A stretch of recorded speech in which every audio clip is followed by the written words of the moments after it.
23 साल की सुशीला को जब जबरन भेज दिया गया किन्नरों के साथ, जंगलों में गुजारनी पड़ी हजारों रात, फिर भी नहीं मानी हार। आज अरबपति भी झुकाते हैं इनके आगे सर। जिनके एक ऐलान से आ जाता है सरकार में भूचाल। पैसा इतना कि कलेक्टर के ऑफिस में जाकर कर देती है पैसों की बरसात। बेहद खतरनाक है इस किन्नर की विसात। कौन है ये किन्नर? जब निकलती है सामने कलेक्टर भी छोड़ देते हैं रास्ता। अधिकारी कुर्सी छोड़कर करने लगते हैं सलाम। जब भरती है ये सनातनी किन्नर हुंकार, तो फैसले के आगे झुक जाती है सरकार। सुशीला एक किन्नर नहीं बल्कि ऐसी भड़कती हुई आग है जिसके सामने जो भी आता है जल जाता है। जी हाँ, उनकी कही बात पत्थर की लकीर हो जाती है, जिसे कोई भी नेता या कितना भी बड़ा आदमी क्यों ना हो टाल नहीं सकता। अपनी बात मनवाने के लिए सुशीला किसी भी हद तक जा सकती है, लेकिन इसके बावजूद आज जब वो पीछे मुड़कर देखती है तो अपने साथ हुए अन्याय को याद करती है तो उसकी आंखें भीग जाती है। भरी जवानी में उसके भाई और भाभी ने मिलकर घर से निकाल दिया। इसके बाद हजारों रातें उन्हें जंगलों में गुजारना पड़ा, लेकिन इन परिस्थितियों ने सुशीला को और मजबूत बनाया।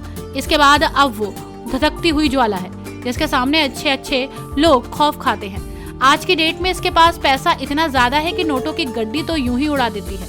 राजस्थान में सरकार चाहे किसी की भी हो, लेकिन पुष्कर और आसपास के एरिया में सिक्का सुशीला का ही चलता है। जिस रास्ते में सुशीला निकलती है, अगर पता चल जाए तो कलेक्टर भी रास्ता छोड़ दे। लेकिन कैसे एक दुख की मारी किन्नर ने अपनी इस धाक को जमाया है और उसके माँ बाप क्या करते हैं, आज की डेट में कहाँ है, इससे भी आपको रूबरू कराते हैं। राजस्थान के सिरोही जिले में एक घुमंतू परिवार में एक किन्नर जन्म लेती है। उसका नाम सुशीला रखा जाता है। ये परिवार जंगलों में गाय और ऊंट पाल कर गुजारा करता था। सुशीला किन्नर ने अपने माँ बाप के साथ 23 साल तक ज्यादातर अपना वक्त जंगलों में गुजारा। शुरुआत में अब सब कुछ ठीक था, लेकिन उसके भाई और भाभी ही उन्हें परेशान करते। घर में ही उसके किन्नर होने की वजह से उन्हें नकारा जाने लगा। सुशीला किन्नर जब करीब 23 साल की हुई तो भाई और भाभी ने जबरन कुछ किन्नरों को बुलाकर जबरदस्ती सुशीला को उनके साथ भेज दिया और इससे उनके बूढ़े माँ बाप को गहरा सदमा लगा। 1 साल के अंदर ही वो मर गए। सुशीला किन्नर बताती है कि मैं किन्नरों के बीच में नहीं रहना चाहती थी, लेकिन वहां से निकलने का कोई रास्ता नहीं था। इस दौरान उनकी मुलाकात एक बनिए से हुई।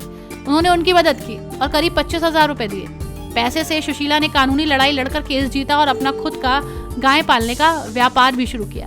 पुष्कर और आसपास के इलाके में इसका सिक्का चलता है। सोशल मीडिया क्वीन बन चुकी है और हजारों चाहने वाले लोग इनके हैं जो इन्हें पसंद करते हैं। प्यार से इन्हें लोग बुआ कहकर बुलाते हैं। किन्नर होते हुए भी सुशीला सनातन धर्म को अहमियत देती हैं और गायों को पालकर उनकी सेवा करती है। गौ पालन से ही लाखों करोड़ों की जमीन और संपत्ति बना ली है। गरीब और सताए हुए लोगों की मदद भी करती है। यही वजह है कि उन्हें अब लोग बुआ कहते हैं। कई बार सुशीला को चुनाव लड़ने के लिए भी कहते हैं। ऑफर मिल चुका है, लेकिन इन्होंने मना कर दिया। अपना ज्यादातर वक्त गौ सेवा और भजन में गुजारती हैं। आपको किन्नर सुशीला की कहानी कैसी लगी, हमें कमेंट बॉक्स में जरूर बताइएगा। Bureau report, TNF today.